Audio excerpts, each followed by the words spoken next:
සැලසුම් සකස් කරන්න බැරි වුණා. එහෙම බැරි වෙච්ච ඒවා ඕන තරම් තියෙනවා. ඉන්නවා. ඒ කියන්නේ අපි ගෙනාව කරගන්න බැරි වුණා. අපි ගෙනාව වැරදුනා. හරි දුර්වල තැනකනේ. කතාවක් නෙමෙයි. එහෙම තැනක ඉඳලා ආය ආණ්ඩු බලයක් ඉල්ලන්නේ.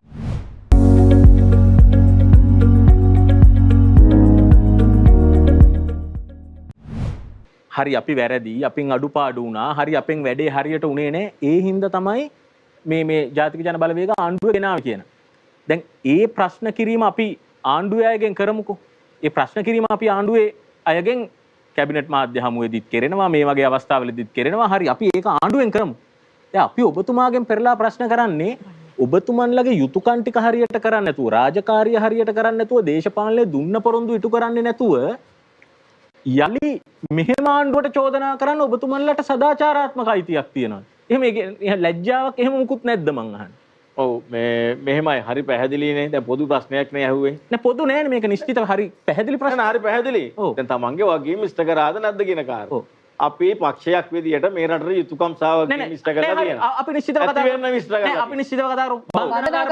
බන්ධනාගාර ප්‍රශ්නේ ඔබතුමාගේ ආසනේ කැස් බෑවට පොඩ්ඩක් එහා ඔය මිල්ලෙනිය පැත්තේ ඊට පස්සේ තවත් ප්‍රදේශයකට 2015 ආණ්ඩුවේ යහපාලන ආණ්ඩුවේ යෝජනාවක් ගේනවා මේ බන්ධනාගාරයේ තදබදයට විසඳුමක් විදිහට වැලිකඩ බන්ධනාගාරයේ වෙනත් ස්ථානයකට ගෙනියන්න ඒක පුළුල් කරන්න. දැන් ඒ යහපාලන ආණ්ඩුව ගෙන අපේ ව්‍යාපෘතියට මොකද උනේ කොයි හරියද දැන් ඒක තියෙන්නේ? ඒ ව්‍යාපෘතිය ක්‍රියාත්මක කරන්න බැරි වුණා. ඔව් බැරි වුණා ඒ හින්දා කරන්න බැරි වුණා. මොන ලැජ්ජනේ එහෙම බැරි වෙච්ච ඒවා ඕන තරම් තියෙනවා.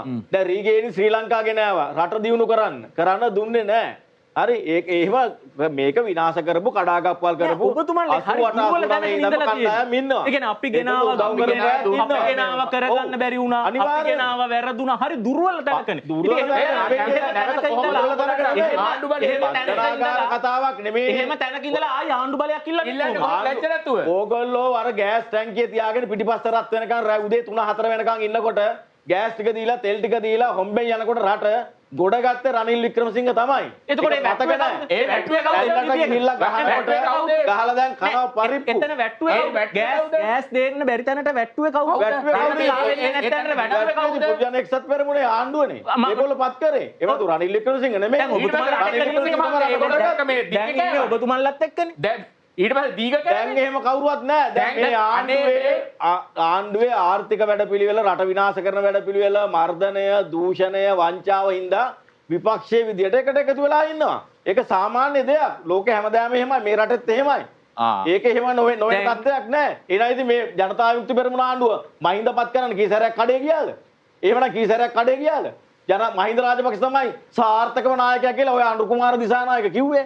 රැස්වීම වල ඔය බිමල් රත්නායකලා කිව්වේ ඔය ජිතේ රත්ලා කිව්වේ. දැන් ඔබතුමන්ලා ගමක් ගාන කියලා දේශපාලනිකව ඔබතුමන්ලා මොන කණ්ඩායමක් එක්ක එකතුණත් අපේ ප්‍රශ්නයක් නැහැ. තත්ත්වයන් වෙනස් වෙනකොට ඔබතුමන්ලා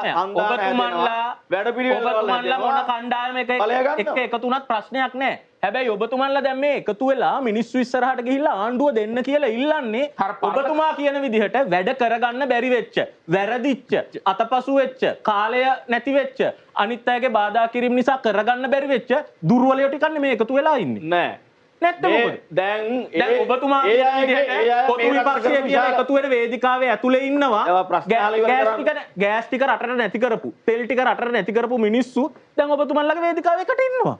ඉතින් මේ දුර්වලයෝ කරගන්න බැරි වෙච්ච කරගන්න ගිහිල්ලා රට වට්ටපු රට අනාථ කරපු පිරිසක් එක්කනේ දැන් මේ ඔබතුමන්ලා මේ චෝදනාව කරන්නේ. මම අහන්නේ ඒකට සදාචාරාත්මක අයිතියක් තියනවද? මෙහෙමනේ දැන් ඒ රට වට්ටපු අය බලයට ගේන්න ගමක් ගානේ ගියපු එයාගේ තමයි ඉතාලම හොඳයි කියපු අය තමයි මේ ආණ්ඩුවේ ඉන්නේ. ජනාධිපතිවරයා ඇතුළේ හැමෝම. ඒ අයට තමයි රැල්ලට ගිහිල්ලා ඡන්දෙ දුන්නේ. පාර්ලිමේන්තුවට බෝම්බ ගහපු 88 89 බිලියන 200ක් විනාශ කරපු.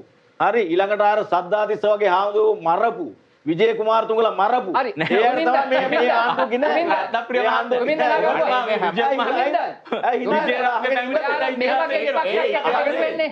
අහගෙන ඉන්න කොට මේ වගේ විපක්ෂයක් එක්ක එකතු වෙන්නේ දුමින්දලත් විපක්ෂ නියෝජනය කරන්නේ. දැන් මේ දුමින්ද මොකද්ද කියන්නේ මේ කියන කතාවට? ඒ මොකද්ද ප්‍රශ්නේ?